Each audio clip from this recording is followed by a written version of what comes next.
Il a mis de côté son cutter et son kutch, mais a su devenir une référence en termes d'architecture historique et actuelle. C'est Lorenzo Diez, avec qui on va parler du métier d'architecte des bâtiments de France, de pédagogie dans les ENSA et de son rôle de conseiller pour l'architecture dans le Grand Est. Drop the Kutch, épisode 22.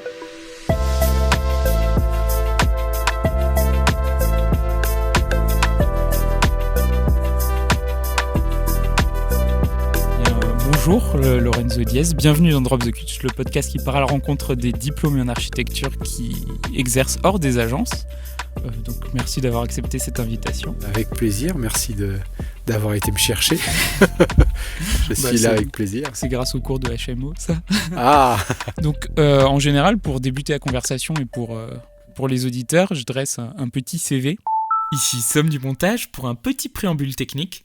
En fait, il faut savoir qu'on a enregistré cet épisode dans une pièce où il faisait un peu froid et Lorenzo a donc gardé sa doudoune. Malheureusement, faut savoir que le type de micro que j'utilise est très sensible et il a donc enregistré tous les bruits de frottement de la dite doudoune. J'espère que ça vous dérangera pas trop, mais je vous invite quand même à écouter cet épisode en entier puisqu'il est vraiment super intéressant. Bonne écoute. Pour les auditeurs, je dresse un petit CV. Donc le tien est plutôt long. C'est normal, je suis vieux. Non. Donc sur le plan universitaire, tu as été diplômé en 1995 de l'ENSA de Strasbourg. Puis tu as exercé pendant 4 ans en agence, puis 1 an aux côtés de Frédéric Didier, donc, qui était architecte en chef des monuments historiques de Saône-et-Loire. En 2000, tu as été reçu au concours des architectes et urbanistes de l'État, donc un corps qui regroupe celui des architectes des bâtiments de France et des urbanistes de l'État. Suite à ce concours, d'après ce que j'ai compris, il est nécessaire de suivre une formation d'1 an à l'école Chaillot pour être titularisé ABF, ce que tu as fait, et donc pour être diplômé en 2001. Logiquement, tu as exercé en tant qu'ABF pour les départements du Finistère puis de la Meurthe-et-Moselle jusqu'en 2008. De 2009 à 2019, tu as été directeur de l'ENSA Nancy. J'aurai donc des questions à poser sur l'enseignement de l'architecture en France. Et enfin, depuis 2020, tu es conseiller pour l'architecture à la DRAC du Grand Est. Et évidemment, je fais l'impasse sur de nombreuses choses, donc, notamment l'enseignement à l'école Chaillot, à l'ENSAS et à l'INSA, et aussi une activité de chercheur, puisque en 2019, tu as lancé ta thèse sur l'apport de Jean-Pierre Éperon à la formation dans les écoles d'architecture. Enfin, c'était le titre que j'ai trouvé sur ton site internet. Oui, tout à fait. J'espère que tout est correct. Oui, c'est correct. Je vais peut-être rajouter une petite chose un peu croustillante, c'est que mon diplôme, je l'ai passé le jour de la mort de François Mitterrand, donc c'était pas en 95, mais c'était le 8 janvier, je crois, 96, voilà. C'était okay. Une drôle de date. Et puis, quand j'ai réussi ce concours, donc comme tu l'as dit, d'architecture urbaniste d'État, c'est vrai que tu fais une formation d'1 an pour apprendre... quelque part, apprendre à déplacer ce que tu sais faire en architecte dans le service public. Hein, voilà, parce que dans le service public, quand tu es architecte, tu fais autre chose que dessiner sur une table. Ouais. D'ailleurs, on pourra peut-être en parler. C'est une manière de remobiliser les compétences nécessaires à faire de l'architecte. Et j'ai fait Chaillot à part, hein, parce que Chaillot, c'est une école en 2 ans qui spécialise sur le patrimoine. Donc, j'ai fait, en fait, pour tout dire, j'ai fait en même temps la formation post-concours et l'école de Chaillot. Voilà. Ok, d'accord. Donc, peut-être qu'on peut commencer dans l'ordre chronologique. Et donc, c'est souvent assez simple comme ça. C'est pour ça évite de s'éparpiller. Et donc, est-ce qu'on, par exemple, on peut commencer sur le fait que vous soyez... Voilà. que tu te sois orienté très rapidement vers l'architecture historique, enfin le patrimoine. Et donc c'est quelque chose qui s'est révélé pendant tes études ou bien après, justement, dans les premières expériences professionnelles ou en raison d'un hasard de la vie qui t'a fait rencontrer C'est une question intéressante. En fait, c'est arrivé, c'était pendant les études, mais je dirais pas que c'était une forme de révélation, hein, parce que, justement, quand j'étais prof à l'école de Chaillot, quand on faisait les jurys de recrutement, il y avait des fois des candidats qui arrivaient, qui disaient ils sont nés dans une cathédrale, ils ont rêvé cathédrale toute leur vie, ils ont fait l'école d'architecture en apnée, hein, parce qu'évidemment, ils ont fait des projets contemporains en disant je résiste parce que en sortant de l'école, je ferai enfin des cathédrales. Moi, c'est pas du tout ça. Je crois que je suis arrivé au patrimoine parce que justement j'étais passionné d'architecture. C'est-à-dire que je ne pouvais pas me satisfaire de l'idée, alors c'est un peu un lieu commun ce que je vais dire, hein, mais de l'idée que l'architecture n'existe que depuis 1900 et le mouvement moderne. Et je trouvais qu'il y avait quelque chose de pas... Enfin, je le dis maintenant avec du recul, hein, mais il me semblait qu'il y avait quelque chose de... intellectuellement, il y avait une entourloupe. Hein, voilà. Et c'est vrai qu'à l'école d'archi, j'ai vécu ce que peut-être d'autres ont vécu. Hein, voilà, d'un seul coup, fin du 19e, début 20e et tout, l'architecture émerge notamment avec le mouvement moderne. Et avant ça, je me disais, mais il y a quand même des choses avant ça. C'était formulé comme ça? C'était que l'architecture démarre au mouvement moderne? Non, mais on voyait bien que, si tu veux, on passait assez vite l'architecture égyptienne, l'architecture romane, l'architecture gothique, l'architecture renaissance, puis hop, tac, tac, tac, on faisait ça un peu vite pour arriver à un moment qu'on surinvestissait et qu'on surinstruisait, qui était l'émergence du mouvement moderne. Voilà, bon, c'est comme ça. C'est d'ailleurs, à mon avis, un des sujets des écoles d'architecture. Voilà, mais ça, on pourrait y revenir après. Et donc, je n'arrivais pas à me dire, mais finalement, quand je suis devant une architecture du XIVe siècle, je suis aussi devant une architecture. C'est pas un patrimoine, c'est une architecture. Elle est devenue patrimoine, comme on l'a dit. Voilà. Et puis une architecture. Et le jour où j'ai eu vraiment, là, en revanche, une révélation, c'est le jour où je suis tombé sur un prof qui a réussi à me faire sentir qu'en fait, les dispositifs de composition, de conception architecturale, étaient finalement assez permanents. Et qu'on pouvait lire un modèle du XIVe siècle, une architecture du XIVe, avec les mêmes instruments d'analyse architecturale que la Villa Savoie et tout. Et à ce moment-là, ça a été pour moi assez révélateur. Je me suis dit, mais en fait, je suis en train de m'intéresser à quelque chose qui est une longue histoire, et qui en fait repose pas seulement sur des styles qu'on peut dire, tiens, ça c'est roman, ça c'est gothique, ça c'est... Voilà, mais qui repose sur, finalement, un savoir-faire de l'architecte qui est celui de mettre en œuvre des dispositifs, des articulations, des spatialités, une manière de prendre la lumière, et voilà, et qui finalement, on pourrait dire une sorte de méta-histoire. Voilà, donc en fait, je ne m'intéresse pas au patrimoine, je m'intéresse à l'architecture. Mais ça, je me souviens, enfin c'est une petite aparté, mais pendant mon Erasmus en Suisse, j'avais suivi un cours justement sur le mouvement moderne.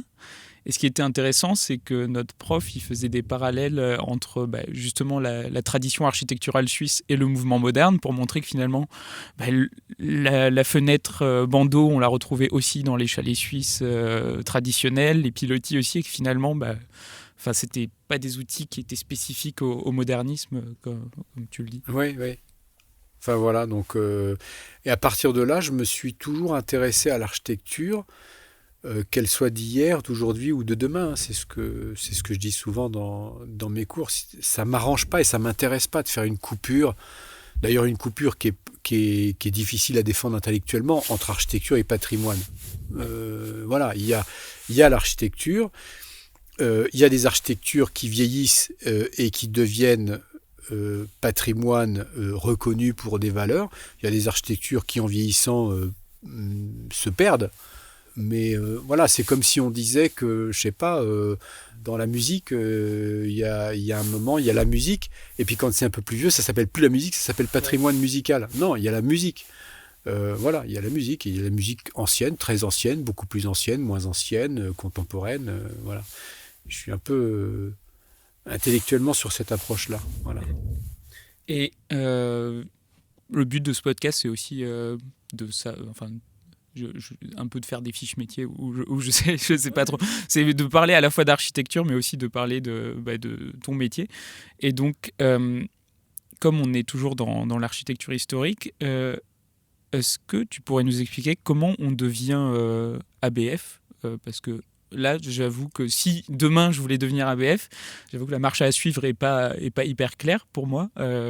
Donc c'est quoi la procédure? Est-ce que le passage par l'école Chaillot est obligé? Est-ce qu'il faut passer ce concours des architectes et d'urbanistes de l'État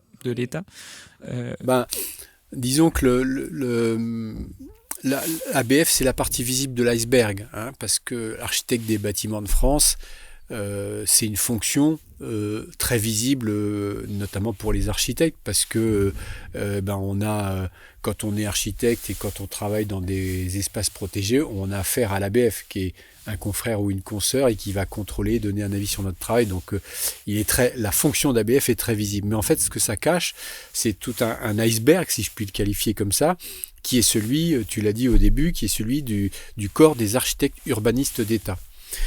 Et là, je donne un peu une explication c'est-à-dire qu'en fait, la fonction publique, ce qu'on appelle la fonction publique, qui n'est pas le privé, hein, donc l'administration de l'administration de la France à tous ses niveaux, à tous ses étages, repose sur des compétences des hommes et des femmes, dont un certain nombre sont architectes urbanistes d'État. Alors on a aussi ce qu'on appelle les administrateurs civils, qui sont les énarques. On a aussi des ingénieurs des ponts et chaussées qui sont donc on a plusieurs corps comme ça, qui sont des corps qui peuvent être soit très administratifs, soit très techniques, soit très scientifiques et tout. Et bon, il y en a je sais pas combien, des corps de fonctionnaires.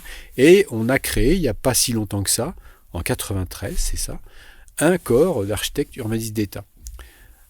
Quel est l'intérêt? C'est qu'en fait, on reconnaît à un moment que dans l'administration publique, le savoir-faire de l'architecte et de l'urbaniste est utile à la chose publique. Hein.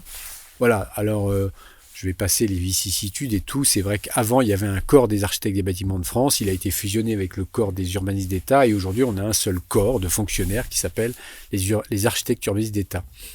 Donc, quelqu'un de diplômé en architecture qui s'intéresserait à la chose publique, c'est-à-dire à l'administration des choses, hein, et pas à l'administration. Enfin, quand je dis administration, ça veut dire participer à administrer les choses. Hein. Ça veut pas dire que du papier, ça veut dire s'intéresser à gouverner quelque part, on pourrait dire d'une manière. Il est très intéressant de savoir que pour les architectes et les urbanistes, il y a un corps dans la fonction publique qui leur est quelque part réservé, qui est réservé à leurs compétences, ou en tout cas qui vise à utiliser leurs compétences. Voilà. C'est d'ailleurs une reconnaissance très importante pour l'architecture, c'est de dire en effet l'architecture est quelque chose de suffisamment fondateur d'une société, fondateur des valeurs culturelles, techniques de cette société, pour qu'on ait besoin, dans l'ensemble des fonctionnaires qui administrent, d'architectes pour compléter le paysage. Donc si ces choses-là intéressent la personne, elle peut donc en effet se présenter au concours des architectes urbanistes d'État. C'est un concours qui a lieu tous les ans, qui est un concours difficile et facile. Difficile parce que déjà il faut accepter de changer de métier. Hein, et facile quelque part parce que quand même il repose sur des épreuves qui sont des choses qu'on connaît puisque c'est sur l'architecture et l'urbanisme. Hein, donc voilà, et du coup on s'inscrit à ce concours. Le prochain concours a lieu en mars 2024. Je crois que les inscriptions sont closes. Et puis il y a une étape à l'écrit, il y a une étape à l'oral.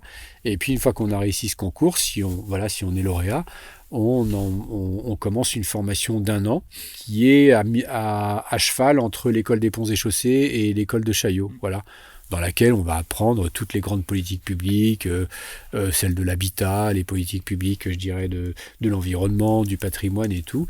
Et après, on est mis en poste, enfin on choisit un poste. Alors pour une partie de ces lauréats, quand ils choisissent la spécialité patrimoine, ils vont la plupart du temps en effet prendre des postes d'architecte des bâtiments de France. Et pour une autre partie, quand ils ont pris la spécialité urbanisme, ils vont la plupart du temps dans des DDT, les directions départementales des territoires. C'est les anciennes DDE, les anciennes directions départementales de l'équipement. Et donc, ils vont participer aux politiques urbaines, aux politiques de l'habitat, aux politiques de l'écologie. Voilà. Et donc, on fait ça. Puis après, une fois qu'on est là-dedans, on peut faire plein de choses parce que le monde est très vaste. Hein. On peut changer de poste, on peut changer de région, on peut changer de métier, on peut partir à l'international, enfin voilà. Moi, je n'ai jamais regretté d'avoir fait de faire ce métier, même si ça m'a pris quand même 2 ans pour me décider. Mais c'est intéressant ce que vous dites, ce que tu dis. Ah, je vais y arriver. C'est pas grave, je les laisserai au montage. T'as dit que justement c'était difficile de changer de métier. Et je sais que la précédente personne que j'ai interviewée aussi me parlait du deuil à faire du métier d'architecte. Donc est-ce que c'est de ça dont tu parles ou... Oui, on peut en effet, on peut prendre un moment pour parler de ça. Euh, on y reviendra peut-être, hein. Le métier d'architecte, ou en tout cas la formation d'architecte, repose sur une mobilisation d'un engagement. Hein, c'est des métiers, c'est une pédagogie de l'engagement. Et dans cette pédagogie de l'engagement, il y a notamment une figure c'est normal, hein, qui est celle de l'architecte. Voilà, l'architecte, comme on dit, praticien, parce que on est obligé de le qualifier aujourd'hui, alors que être architecte, c'est être architecte. Mais bon, on dit praticien. Et donc, quelque part, à un moment, de quitter cette figure emblématique qui est celle qui tient et qui dirige les études, et je ne porte pas quand je dis ça, il n'y a pas de jugement, hein, c'est un modèle pédagogique. Évidemment, ça demande un effort. Alors, je vais essayer de dire quels sont les biais possibles par rapport à ce deuil dont tu parlais. La plupart du temps, le plus connu qu'on entend, c'est « Ah bah oui, quand tu n'es pas architecte, tu fais autre chose, et parce que tu es moins bon. » Voilà, donc c'est un choix en creux. Hein, voilà. Et notamment, on entend, c'est un lieu commun, on peut entendre régulièrement sur les architectes des bâtiments de France, en fait, comme ils sont frustrés parce qu'ils ne font pas du projet, hein, c'est le maître mot de nos écoles et de nous, ils se vengent, voilà. Et comme moi, dans mes études, j'étais plutôt assez bon en projet. Enfin, je faisais partie des gus qui avaient bien mordu à l'hameçon. Hein. Donc ça marchait bien. J'étais un bon en projet. On me voyait bien parti sur une carrière et tout. Et d'un seul coup, voilà, après 2 ans de discernement, comme on dirait dans les ordres, après 2 ans de discernement, je décide volontairement de quitter l'univers du projet pour mobiliser tout ce que je savais dans un autre domaine. Et pourquoi 2 ans ? Parce que justement, je ne voulais pas tomber dans ce lieu commun, c'est-à-dire de me retrouver un jour architecte des bâtiments de France et à me faire plaisir à saquer des consoeurs et des confrères parce que je suis frustré du projet, et parce que je voulais véritablement faire le tour de ce que j'avais appris et le déplacer quelque part dans un autre domaine. Voilà. Donc voilà, ça m'a pris en effet 2 ans. J'ai jamais regretté. D'ailleurs, je continue à faire du projet, mais une autre forme de projet. Et justement, si on parle de ce métier d'ABF, en quoi ça consiste finalement la semaine type d'un ABF quelles sont ses motivations, enfin son quotidien, son rôle justement dans la vie d'un projet d'architecture. Et est-ce que toi, tu es un gentil ABF? Est-ce qu'il existe vraiment des ABF aigris qui sont là juste pour saquer les architectes? Enfin, c'est quoi finalement pour démystifier ce rôle de l'ABF? C'est ce que je dis, c'est que c'est un lieu commun quand même. Hein. Oui. Voilà. Bon, donc aujourd'hui, je ne sais pas quelle est la situation des ABF. Je travaille avec un certain nombre d'entre eux qui sont tous les ABF du Grand Est.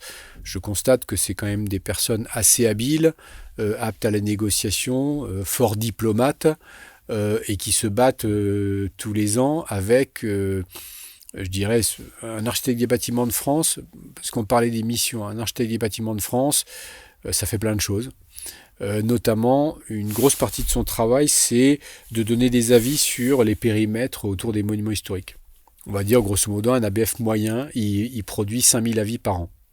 5000 avis par an, je ne sais pas si on regarde le nombre de jours dans l'année et tout, ça fait un certain nombre, voilà. Hein.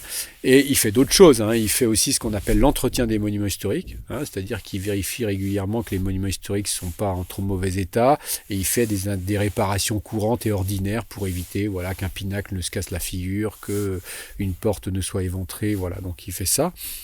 Et puis il fait aussi une mission qui est, je dirais, on pourrait dire de promotion de l'architecture contemporaine ou de soutien de la création architecturale dans tout le département. Voilà, parce que, en fait, l'architecte des bâtiments de France, il est aussi à la tête d'un service qu'on appelle l'UDAP, l'unité départementale de l'architecture et du patrimoine, qui, elle, est un service, une unité qui travaille sur tout le département et qui, en fait, a à traiter toutes les questions architecturales auprès du préfet, qu'elle soit dans un espace protégé ou pas dans un espace protégé.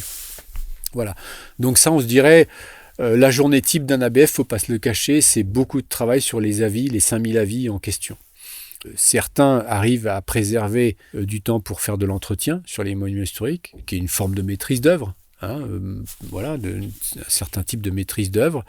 Et puis, certains aussi arrivent à préserver un temps dans lequel ils font de la promotion de l'architecture contemporaine. Mais je dirais le quotidien d'un architecte des bâtiments de France, c'est quand même essentiellement la production des avis dans les espaces protégés, aux abords des monuments, avec des choses qui sont extrêmement polarisées, si tu veux, parce que je dis souvent, pour un architecte des bâtiments de France, un dossier, c'est 1 parmi 5000. Pour la personne qui dépose le dossier, c'est le dossier de sa vie. Tu vois, donc il y a une espèce de polarisation des enjeux. Alors quand je dis ça, ça ne veut pas dire que l'ABF considère qu'il n'y a pas d'enjeu, mais ça veut dire que en face de lui, c'est un peu moins pour un architecte libéral, puis qui lui construit régulièrement et passe régulièrement, une fois tous les mois, une fois tous les 2 mois, il va voir l'ABF pour tel ou tel dossier. Mais souvent, ce qu'on appelle un pétitionnaire, ce qui n'est pas un très beau terme, mais en tout cas un citoyen, il se construit une maison, la plupart du temps c'est une fois dans sa vie, tu vois, et donc à un moment il passe chez l'ABF, tu vois, et alors pour lui c'est l'histoire, enfin c'est le truc de sa vie, tu vois, alors que l'ABF, voilà, c'est une... Et je dirais que une des difficultés c'est ça, c'est de gérer cette polarisation des enjeux, et je trouve que franchement les ABF s'en sortent bien.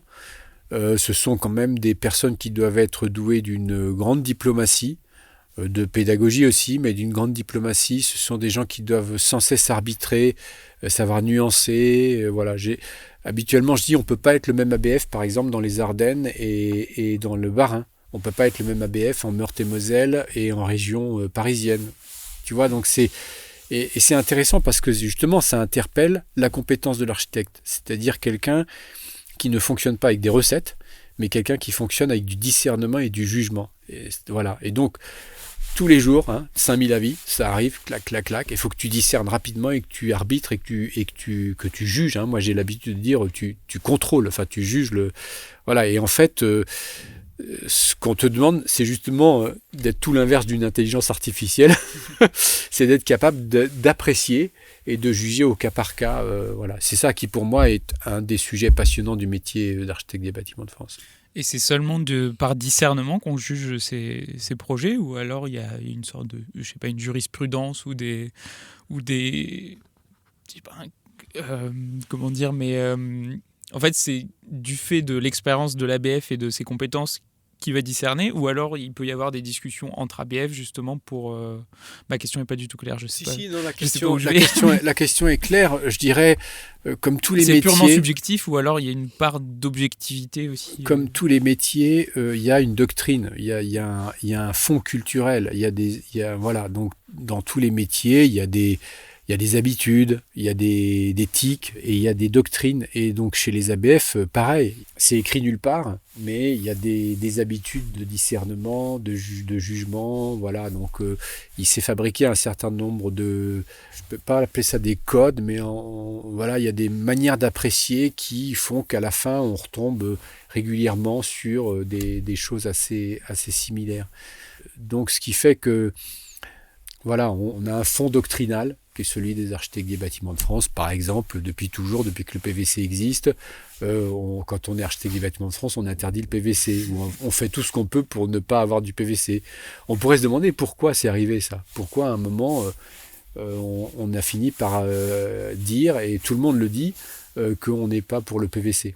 Je ne sais pas, il faudrait faire de l'archéologie, de l'anthropologie, comment dire, des corps, mais voilà, tu vois, donc il y a une série d'éléments comme ça qui sont des doctrines diffuses et tout, qui sont pour autant assez efficaces, comment dire, qui donnent des résultats, parce que la plupart de nos villes françaises, elles sont quand même assez bien préservées. Je rappelle que le tourisme, c'est la deuxième économie de la France, tu vois, donc... il y a un discernement, mais qui est celui, on pourrait le rapprocher à celui de l'enseignement du projet ou du projet. C'est-à-dire, on est capable de faire du projet, mais finalement, on ne nous a pas raconté grand-chose sur le projet architectural. Tu vois ?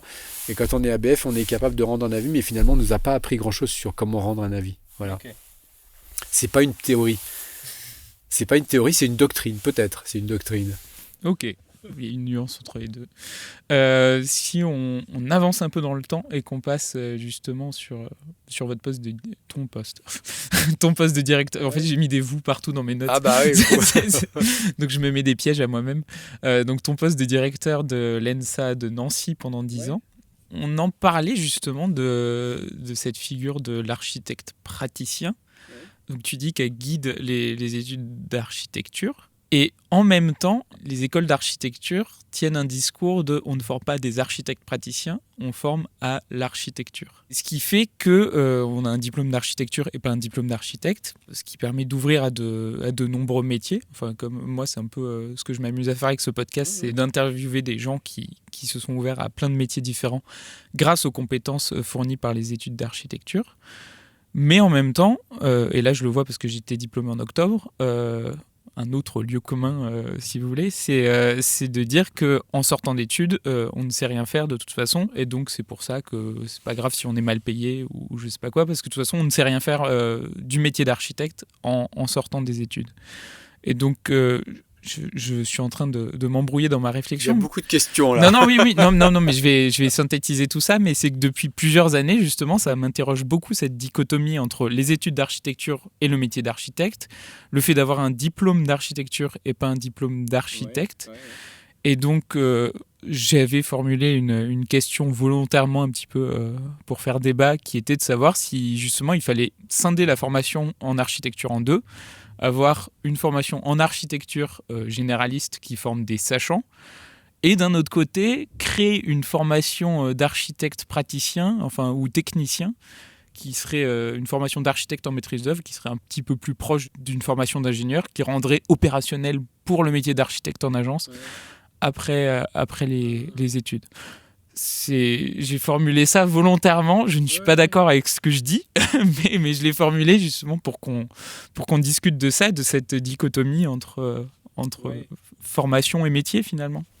C'est une réponse de toute manière complexe, partielle, ambiguë, qui finalement définit l'architecture. Je pense que pour avancer dans la... Il n'y a pas de réponse à cette question. Voilà, déjà. Je sais. Pour avancer sur cette question, ou en tout cas pour avoir du plaisir à mâcher régulièrement cette question, parce que je pense que c'est une question qui peut tenir toute la vie, il faut passer par l'histoire de la profession. C'est ce que j'essaye de dire dans les cours de HMO et NP que je fais. C'est-à-dire qu'en fait, il ne faut pas déconnecter la formation à l'architecture de l'histoire de l'institutionnalisation, pour prendre le terme comme ça, de l'institutionnalisation de l'architecture et du métier d'architecte. Il y a des chercheurs qui étudient ça assez bien, pas obligatoirement dans le monde de l'architecture, mais dans d'autres domaines.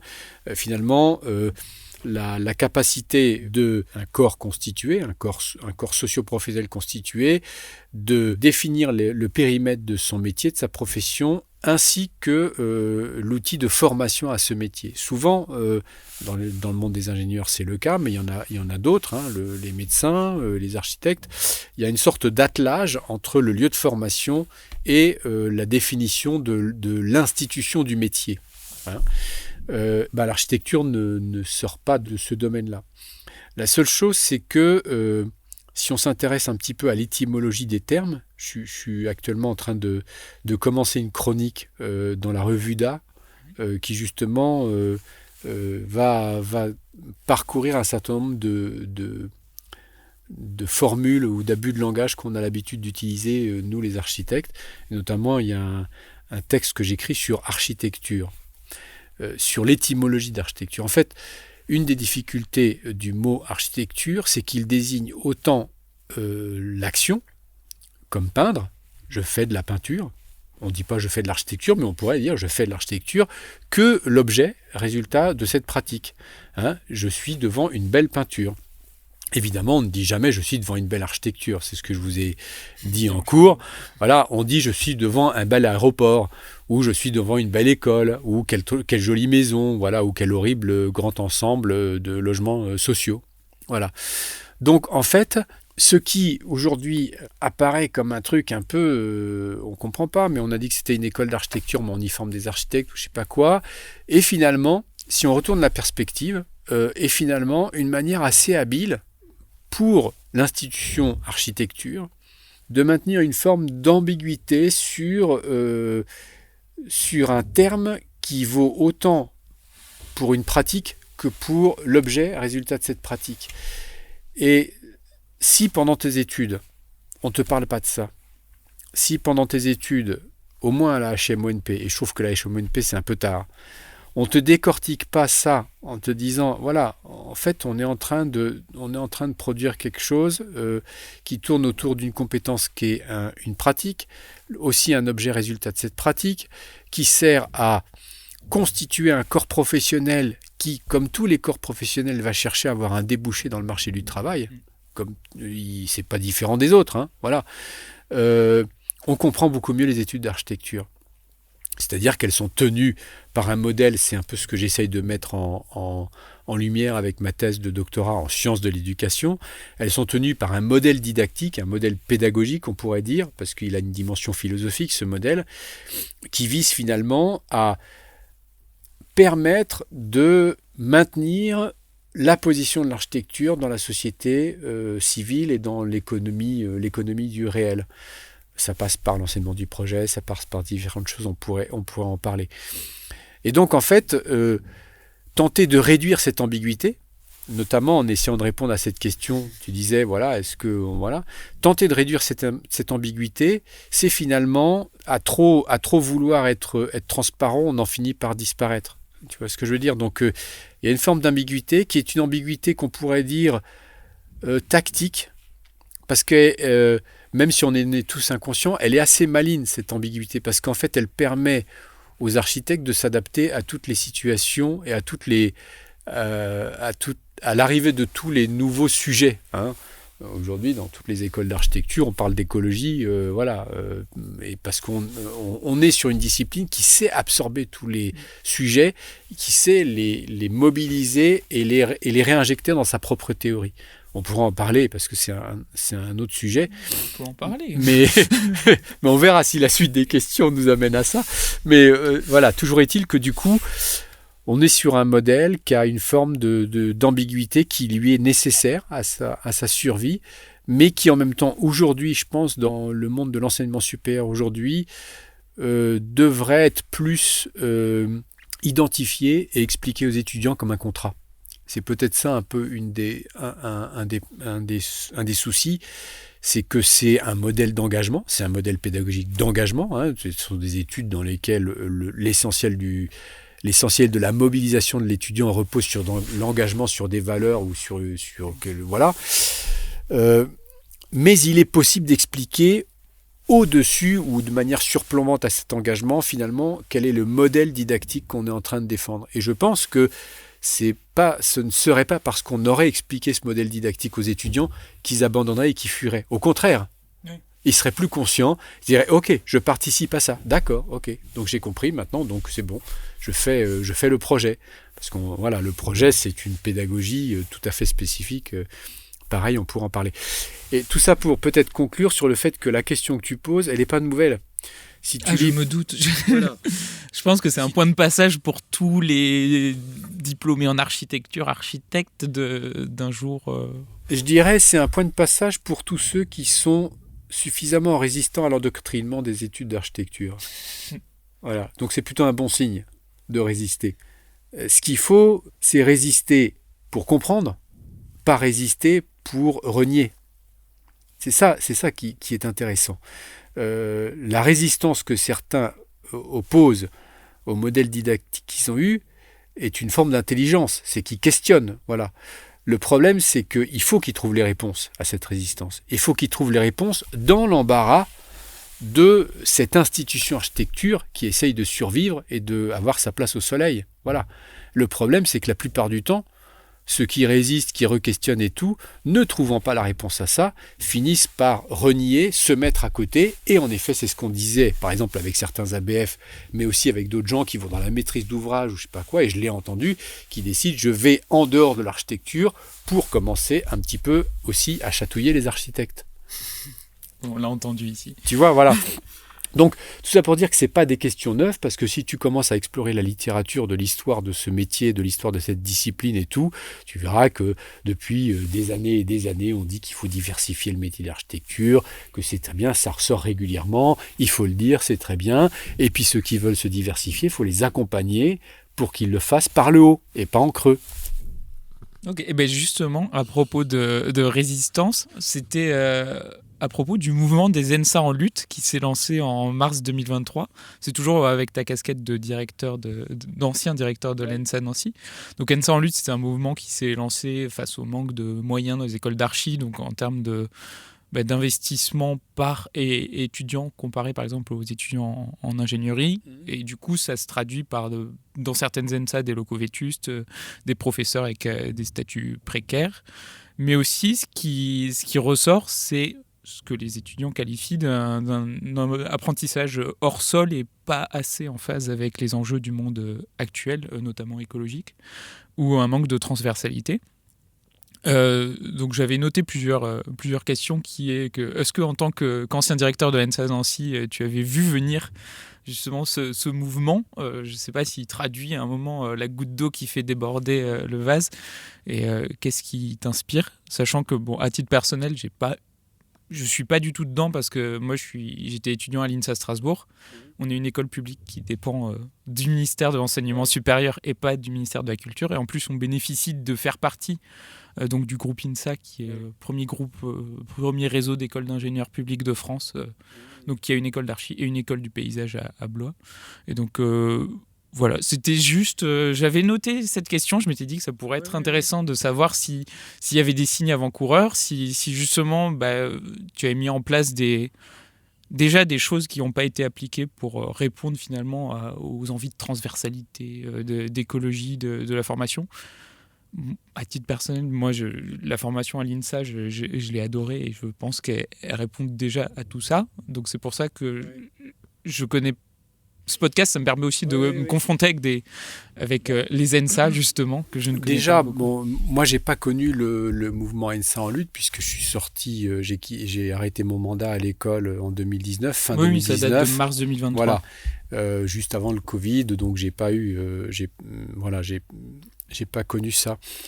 Je crois que il y a beaucoup d'efforts qui ont été faits et qui continuent à être faits. Régulièrement, les écoles d'architecture sont l'objet de soutien, d'évolution, de soutien. Donc je dirais, c'est des choses qui sont prises en compte sérieusement par le ministère, et sur lesquelles il y a des réponses. Après, moi, j'aurais tendance à penser mais c'est peut-être une déformation de doctorant, hein, comme je fais mon doctorat sur les sciences de l'éducation, j'ai l'impression que ça fait état d'une mise en crise du modèle didactique de l'enseignement du projet, hein, ce qu'on appelle, je vais utiliser l'abus de langage, enseignement du projet, hein, mais je fais une petite parenthèse, l'enseignement du projet, ça veut rien dire, voilà, mais c'est pas grave. Mais je sais au moins qu'en disant l'enseignement du projet dans ce podcast, tous les architectes et étudiants en architecture qui m'écoutent comprendront. Voilà, donc je parle de l'enseignement du projet tel que sous-entendu par les architectes, alors que tout le monde ailleurs fait des projets de vacances, des projets de formation, des projets, voilà, bon. Il n'y a que nous qui faisons du projet avec un P majuscule. Voilà. Donc, peut-être qu'il est normal qu'un modèle didactique de l'enseignement du projet, qui est le cœur de la formation des architectes, soit régulièrement mis en crise. L'auteur sur lequel je fais mon doctorat, qui est Jean-Pierre Éperon, lui a développé un modèle théorique. En revanche, là, c'est un modèle théorique dans lequel il explique bien que ce modèle didactique d'enseignement du projet repose sur des choses assez claires et se met en crise régulièrement, notamment quand il y a des éléments de doctrine extérieure qui doivent être absorbés par le modèle, hein. Et on pourrait dire qu'il est normal que le modèle se mette en crise aujourd'hui. Je citerai plusieurs raisons. C'est évidemment les questions environnementales que tu as citées, la question, je dirais, des genres, de tout ce qui tourne autour... Oui, des questions sociales aussi. Voilà, qui peut être aussi de nature à réinterroger un modèle d'enseignement. Ce à quoi la pédagogie répond, toujours de la même manière en disant, voilà, mais ce que vous dites est déjà intégré dans la pédagogie. Alors, quand je dis ça, je suis pas en train de juger, de dire il y a des bons, il y a des mauvais, ou je sais pas quoi, hein. J'essaie juste de le regarder en tant que chercheur en me disant, voilà, ce que j'ai vécu pendant 10 ans dans une école d'architecture, en étant finalement aux portes du huis clos de l'enseignement du projet, que je respectais, voilà. C'est finalement regarder cet enseignement du projet, pratiquement le mettre un peu sous monitoring pour l'observer, dire comment ça marche. Je l'avais moi-même vécu aussi quand j'étais étudiant. Est-ce qu'il a évolué d'ailleurs depuis entre 95 et 2020 ? Je pense pas qu'il ait évolué, mais ça veut pas dire que le fait qu'il ait... Alors non, je réponds mal à ta question. Ça veut pas dire que le fait qu'il ait évolué est une nécessité. Ce que j'ai découvert en étudiant profondément l'œuvre intellectuelle de Jean-Pierre Éperon, c'est qu'il y a un modèle didactique qui traverse les décennies et les siècles. Voilà, un modèle didactique de l'enseignement du projet qui repose toujours sur les mêmes codes. Ce modèle, il est suffisamment intelligent en termes didactiques pour absorber tous les impacts extérieurs et toutes les nouvelles données. Résilient, comme on dirait aujourd'hui. Voilà, on pourrait dire résilient. Le seul problème, c'est que c'est Éperon le seul à avoir modélisé ou théorisé ce modèle. Et personne n'a mis à jour son apport théorique. C'est ce que j'essaie de faire au travers de ma thèse. Alors c'est assez simple, hein, je peux le résumer pour que quand même on l'ait. En fait, Jean-Pierre Éperon dit que en fait, petit 1, l'architecture ne repose pas sur une théorie. Voilà, ben oui, en effet, il n'y a pas de théorie, il n'y a pas si tu fais A et qu'après tu fais B et qu'après tu fais C et tout, égale architecture. Oui. Voilà, bon, c'est une pratique qui repose sur, à la limite, peut-être une doctrine et encore, et quelques principes et préceptes pour essayer d'arriver à la fin à produire l'architecture. Donc en fait, l'architecture ne pouvant pas reposer sur une théorie, au sens scientifique, des sciences, les architectes ont été suffisamment malins pour inventer ce qu'on appelle l'enseignement du projet. Et c'est quoi l'enseignement du projet ? Et là, je l'observe du point de vue du didacticien. C'est-à-dire, je ne m'intéresse pas à savoir si l'enseignement du projet, c'est qu'il faut, comme Siriani, faire tac, tac, tac, ou comme Boudon, faire tac, tac, tac, tac. Voilà. Moi, je le regarde en tant que spécialiste de l'enseignement, de la didactique. Et Éperon le décrit très bien. Il dit, ce modèle, en fait, pour répondre à l'impossibilité d'énoncer une théorie de l'architecture, on invente l'espace du projet, de l'enseignement du projet, dans lequel on va utiliser l'étudiant pour le mettre en situation de se mettre en déséquilibre et de produire le projet. Et il dit très bien, d'ailleurs, la première étape du projet pour l'étudiant, c'est ce qu'il appelle l'appel au sujet, de appeler, et dans lequel le professeur, à l'époque des Beaux-Arts, énonçait le programme avec... d'une manière, parfois, il haranguait l'étudiant pour qu'il prenne des risques et qu'il rentre dans le projet. Aujourd'hui, ça se fait d'autres manières, mais c'est toujours le même dispositif didactique. On met l'étudiant en situation de s'engager et de prendre des risques parce qu'on ne lui a pas donné d'éléments. Et en fait, c'est une fois qu'il s'est positionné et qu'il a produit le projet que le professeur va formuler le commentaire sur le projet. Et c'est par la formulation de ce commentaire petit 1 qui donne des informations à l'étudiant qui, par la répétition, va petit à petit absorber des éléments, non pas de théorie mais de doctrine, et que l'enseignant récupère ce que l'étudiant a amené de l'extérieur par dans le laboratoire de l'enseignement du projet, il le récupère et il l'intègre à la théorie en disant qu'elle a toujours existé. Et prend une très belle formule, je crois qu'il dit l'enseignant absorbe la doctrine et la dissimule dans une théorie qu'il met à jour de manière permanente. Voilà. Donc ça, si on explique ce modèle théorique, à mon avis, il y a plein d'étudiants qui peuvent être intéressés par ça.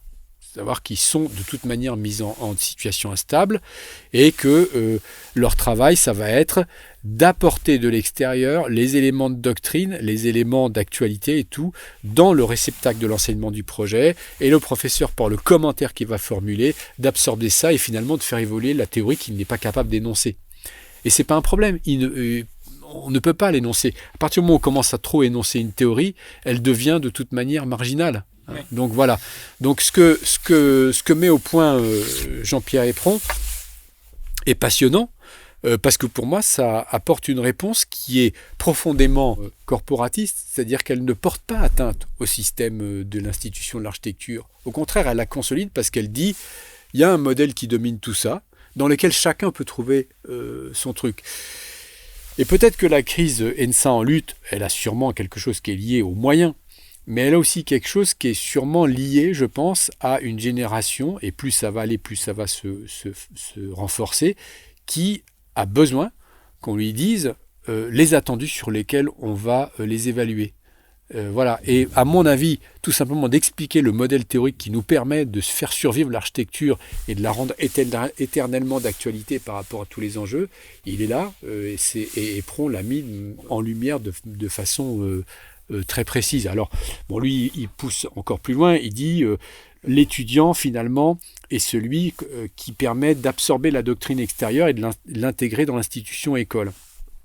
Par exemple, le plan voisin, Le Corbusier, voilà, c'est l'étudiant, plan voisin, Le Corbusier n'était pas dans les écoles, il se produit, voilà, et c'est l'étudiant qui va, dans sa moisson, ses moissonnages qu'il fait régulièrement à l'extérieur, intégrer, voilà, apporter la question de la doctrine du plan voisin, par exemple, et l'enseignant qui va l'absorber et voilà, le rendre d'actualité.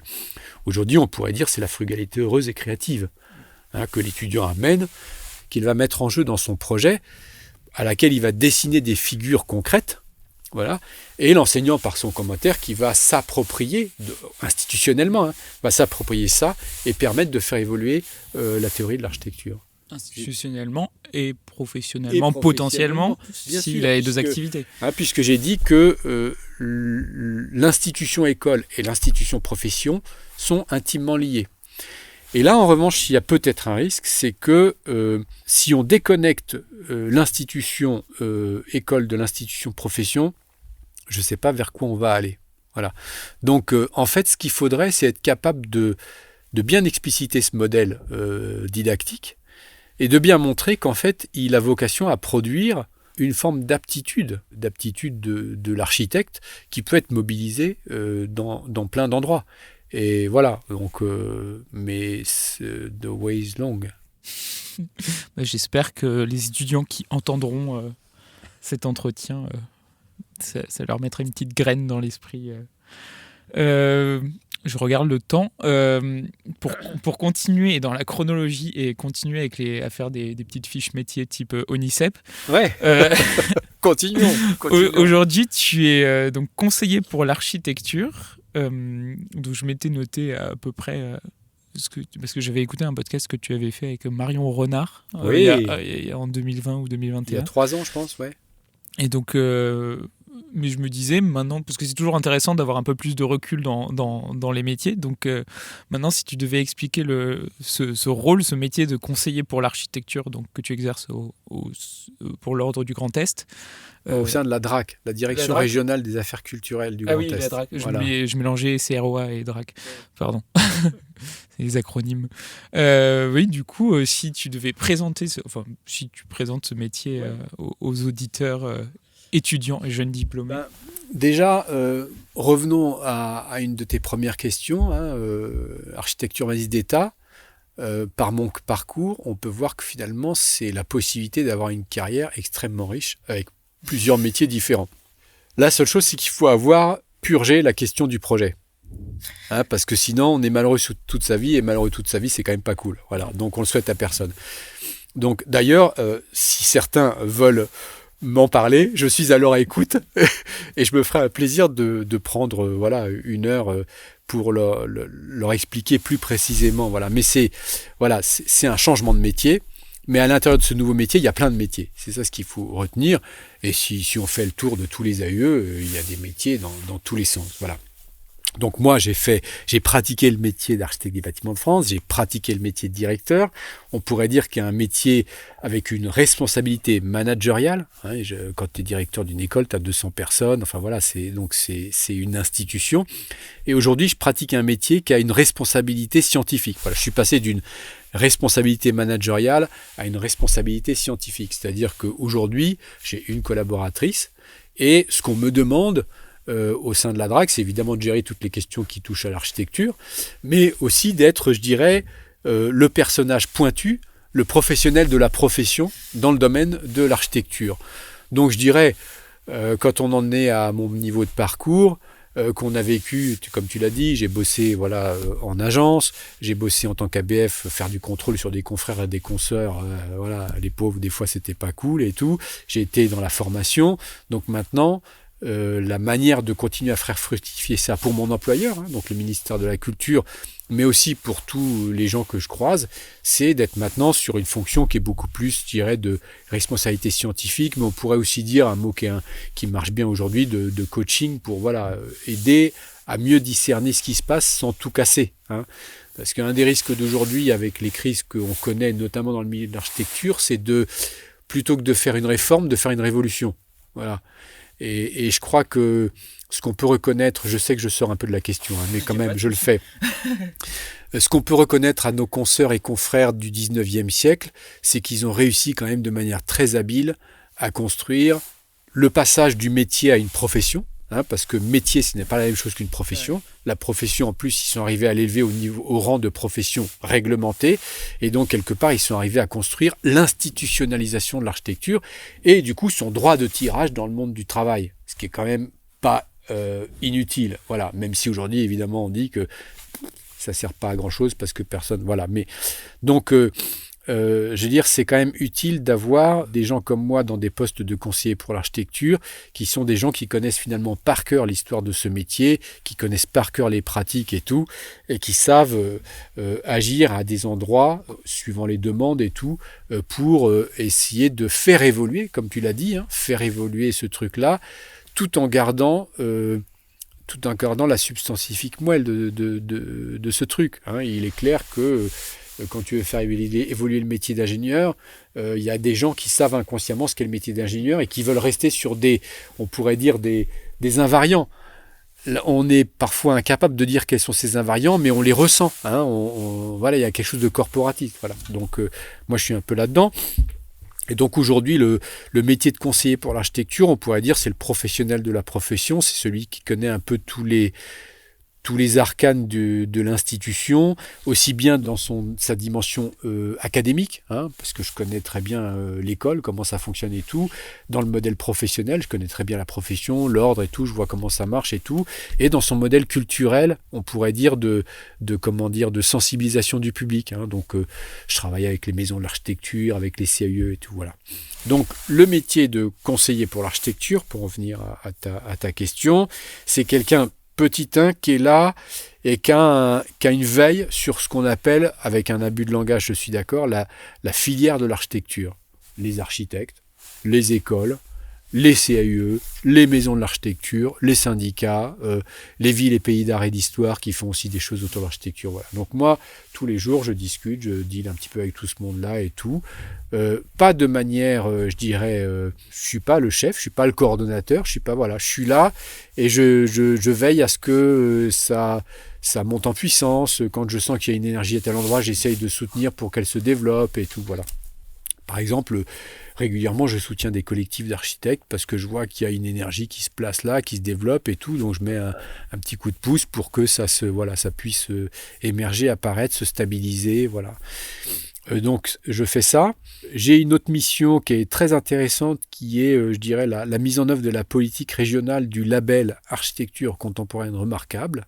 Donc un nouveau label qui a été créé par le ministère de la Culture en 2016 et qui vise à identifier des architectures remarquables de moins de 100 ans. Donc là, régulièrement, je me déplace dans la région, je discute avec des consoeurs, des confrères, je regarde ce qui se produit et tout, et je veille un petit peu sur ce qui sort du four, en me disant, voilà, parce que sur 100 ans, il vaut mieux labelliser les trucs qui sortent du four que les trucs qui ont 95 ans, voilà. Et j'essaye de voir, c'est une manière de suivre l'actualité de la pratique architecturale, tu vois. Et ça permet aussi de reboucler avec ce que j'ai dit avant. Et donc ça passe instantanément à l'état de patrimoine grâce au... Non, puisque ça s'appelle architecture contemporaine remarquable. Il n'y a pas le mot patrimoine dedans. Voilà. Donc comme je dis, c'est en fait le label architecture contemporaine remarquable, c'est la possibilité de créer une capsule de 100 ans dans laquelle on travaille les théories et les pratiques de l'architecture. En tout cas, on creuse les théories de l'architecture avec ceux qui la pratiquent. Voilà. Et puis je fais une dernière mission, parce que je fais aussi d'autres choses, mais c'est moins intéressant pour nos auditeurs. Je fais aussi ce que j'appelle l'expertise des recours sur les avis des architectes des bâtiments de France. Hein, tu sais peut-être pas, mais je te le dis, un demandeur peut faire un recours s'il n'est pas d'accord avec justement le contrôle, l'avis qu'a donné l'architecte des bâtiments de France. Donc à ce moment-là, c'est un recours qui est fait auprès de la préfète de région et ça atterrit sur mon bureau et c'est moi qui instruis l'expertise de ce recours et qui propose une réponse via ma direction, bien sûr. Enfin, je propose une réponse à ma direction qui la soumet à la préfète. Donc un super ABF. L'ABF des ABF. C'est toi qui le dis. C'est toi qui le dis. Non, en tout cas, voilà, pas plus tard que hier, j'étais en contact avec un architecte des bâtiments de France. Il y avait un recours sur un de ses dossiers et j'essayais de voir avec lui comment on peut essayer d'aménager voilà, le recours pour que tout le monde s'en sorte par le haut. Hein, on pourrait dire que dans ce domaine-là, je suis un super négociateur. C'est-à-dire que j'essaye que personne ne perde la face. Hein, ce qui est quand même... pour moi essentiel dans la vie. Enfin, en tout cas, ça fait partie d'une éthique, voilà, qui m'est importante, c'est que les choses qui sont réussies, c'est les choses dans lesquelles personne ne perd la face et tout le monde trouve voilà, y trouve un intérêt. Et vous êtes combien en France des conseillers pour l'architecture ? Est-ce que vous êtes un par région ? Un par région, okay. Ouais. Et encore, il y a des régions dans lesquelles il n'y a pas de conseiller pour l'architecture. Et là, je suis vice-président d'une petite association qui s'appelle l'Association nationale des conseillers pour l'architecture. Et ça fait partie d'un de nos sujets, c'est d'arriver à défendre le fait qu'il y ait au moins un conseiller pour l'architecture dans chacune des régions.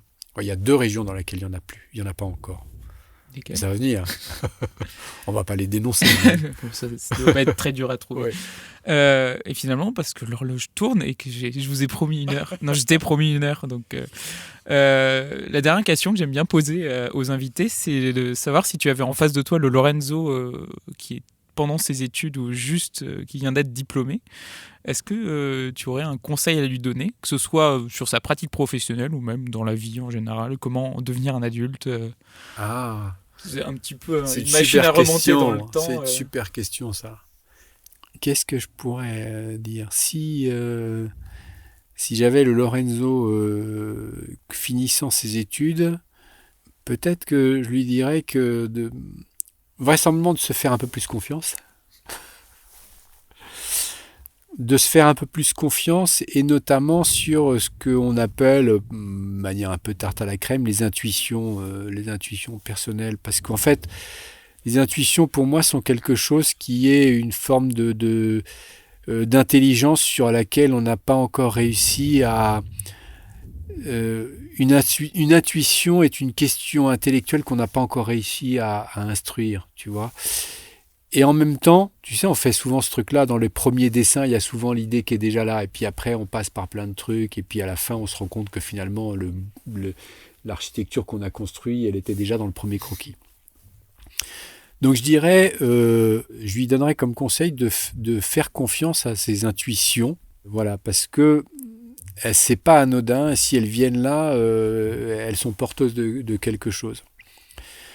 Ensuite, je lui dirais peut-être qu'il est tout à fait possible de pratiquer l'architecture en dehors de métier d'architecte.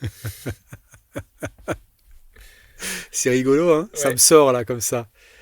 Et je dirais, en fait, pratiquer l'architecture en dehors du métier d'architecte n'est pas nécessairement et surtout pas renoncer à l'architecture.